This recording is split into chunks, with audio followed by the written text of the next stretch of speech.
Wendy here.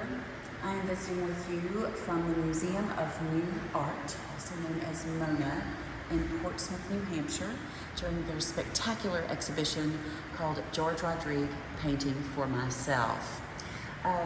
This particular painting is one of the last pieces that George completed before he passed away in 2013.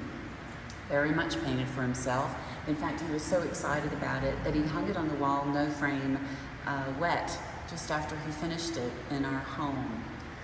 It's called Choo, Rodrigue, named after the old fun song, which he liked to recall listening to as a kid on his transistor radio.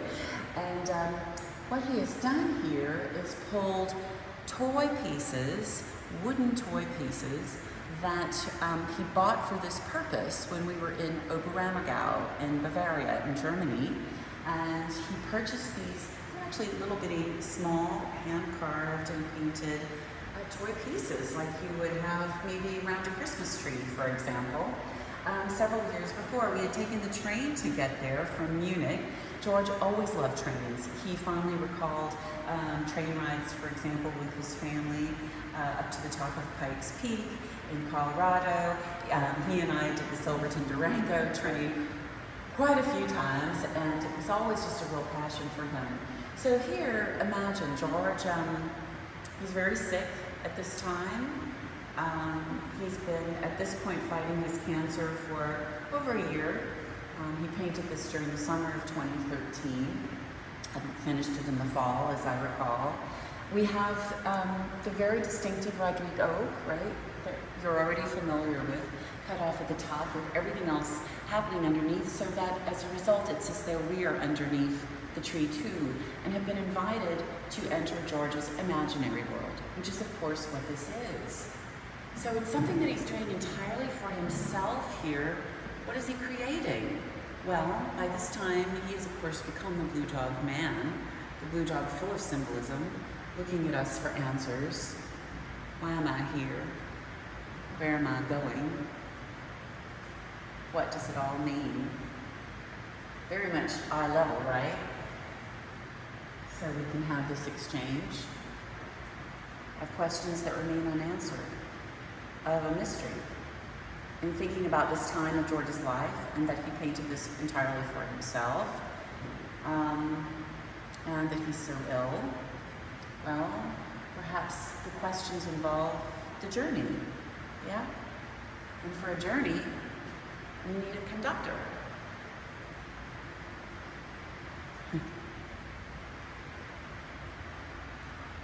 Yeah, and we need a vehicle.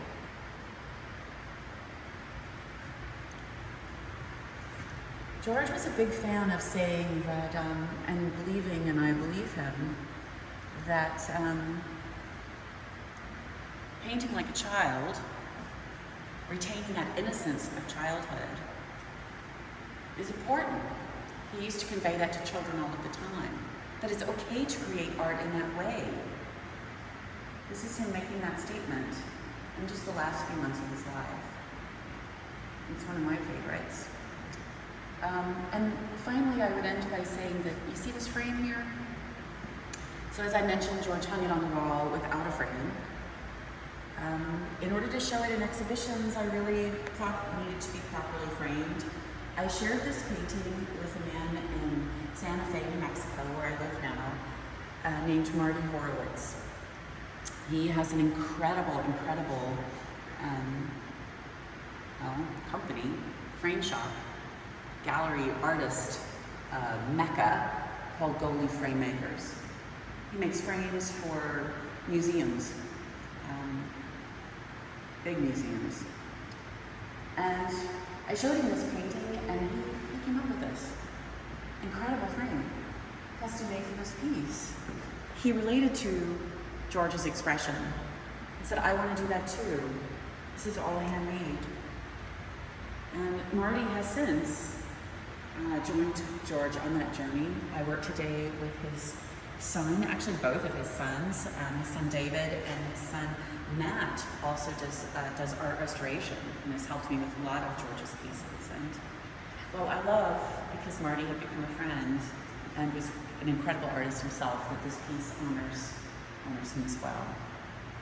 So please come see it. The exhibition continues here at Mona until January 2nd, 2024, and from there, I'm happy to tell you it goes on to the Bayou Teche Museum in George Rodrigue's hometown of New Iberia, Louisiana.